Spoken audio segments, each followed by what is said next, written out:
Kitab Kejadian adalah kitab pertama dalam Alkitab dan kisahnya dibagi dalam dua bagian utama. Pasal 1-11 menceritakan tentang kisah Tuhan dan seisi dunia. Lalu pasal 12-50 yang menyoroti dan mengisahkan tentang Allah dan satu orang lelaki saja, Abraham. Kemudian tentang keluarganya. Kedua bagian ini dihubungkan oleh sebuah kisah penghubung di awal pasal 12.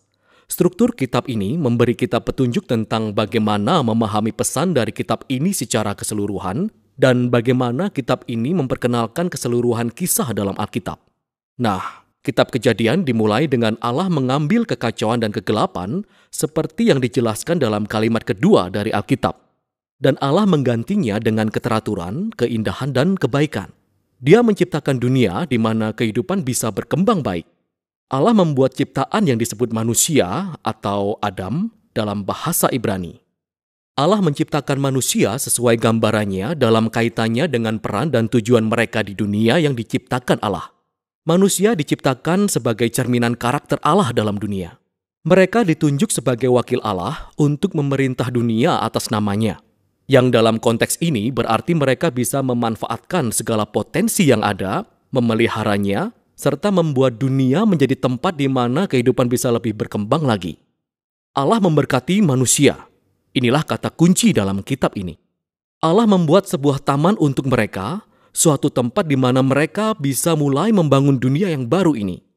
Kuncinya adalah bahwa manusia bisa memilih bagaimana mereka akan membangun dunia ini. Hal ini digambarkan dengan pohon pengetahuan yang baik dan yang jahat. Sampai titik ini, Allah telah menyediakan kebutuhan mereka dan menentukan apa yang baik dan apa yang tidak baik. Namun sekarang, Allah memberikan hak dan kebebasan kepada manusia untuk memilih. Apakah mereka akan mempercayai ketentuan Allah tentang apa yang baik dan yang buruk?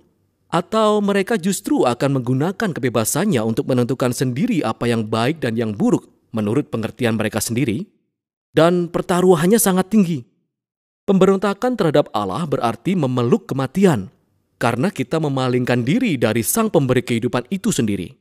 Hal ini digambarkan dengan pohon kehidupan. Di pasal 3, muncul sesosok figur yang misterius yaitu ular.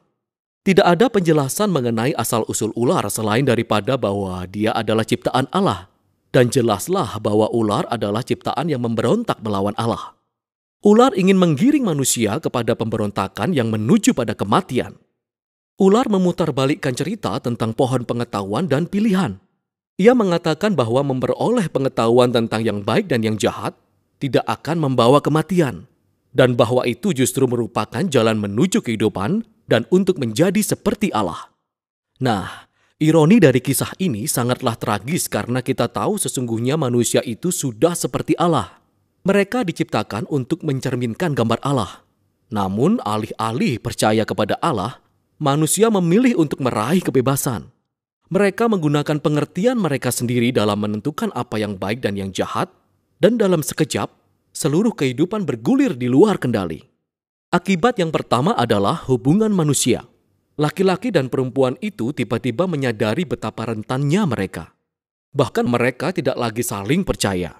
Maka mereka membuat pakaian dan menyembunyikan tubuhnya dari yang lain. Akibat yang kedua adalah keintiman antara Allah dan manusia menjadi sirna, sehingga manusia itu pergi dan berlari dan menyembunyikan diri dari hadapan Allah. Ketika Allah menemukan mereka, mereka mulai bergantian untuk saling menyalahkan tentang siapa yang lebih dulu memberontak. Nah, di sini kisahnya berhenti. Ada serangkaian puisi pendek di mana Allah menyatakan kepada ular dan kemudian kepada manusia tentang konsekuensi tragis dari tindakan mereka. Pertama-tama Allah memberitahu ular bahwa walaupun tampaknya ular sudah menang, namun dia sudah ditakdirkan untuk kalah dan makan debu. Allah berjanji bahwa suatu hari, sebuah benih atau keturunan yang berasal dari seorang perempuan ini akan melakukan serangan mematikan pada kepala ular. Dan itu terdengar sebagai sebuah kabar baik, tetapi kemenangan ini akan ada harganya.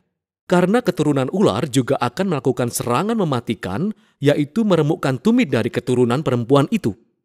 Ini adalah sebuah janji yang sangat misterius kepada pemenang yang terluka ini. Namun dalam alur cerita sejauh ini, kita bisa melihat bahwa ini adalah tindakan anugerah Allah.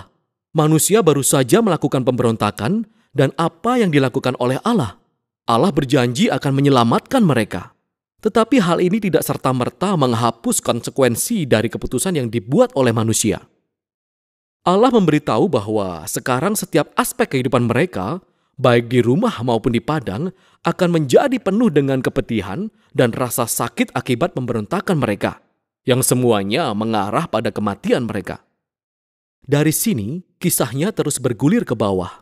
Pasal 3-11 memaparkan dampak yang semakin meluas akibat pemberontakan dan retaknya hubungan manusia dalam setiap level kehidupan.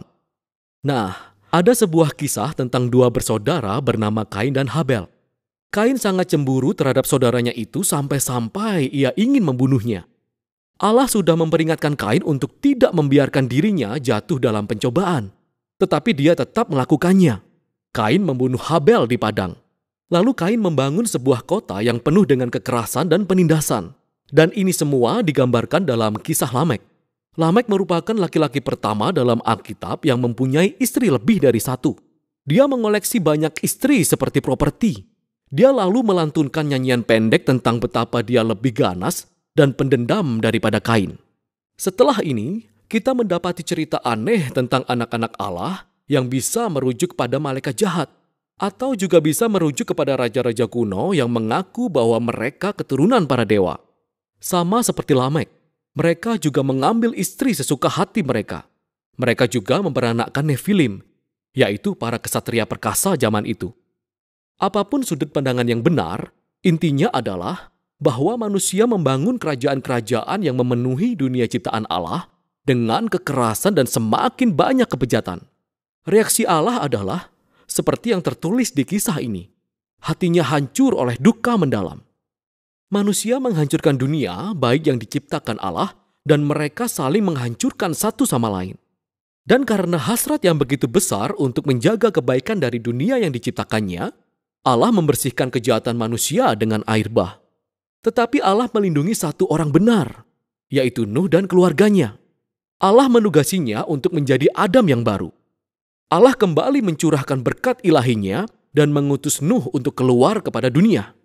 Dan pengharapan kita melambung tinggi. Tetapi kemudian, Nuh pun mengalami kegagalan di sebuah taman juga. Nuh pergi dan menanami kebun anggur. Lalu dia mabuk dan kehilangan akal sehatnya. Kemudian salah satu anaknya yang bernama Ham melakukan tindakan yang sangat memalukan terhadap ayahnya di dalam tenda. Di sini kita menemukan Adam yang baru, telanjang dan malu. Persis seperti Adam yang pertama. Kehidupan yang bergulir ke bawah terulang kembali. Semua ini mengarah kepada pembangunan kota Babel. Orang-orang Mesopotamia kuno bersatu karena teknologi baru yang mereka ciptakan, yaitu batu bata. Mereka dapat membuat kota dan menara yang lebih besar dan lebih cepat dari siapapun yang pernah melakukannya. Mereka ingin membangun jenis menara baru yang menjulang tinggi hingga dapat menjangkau Tuhan.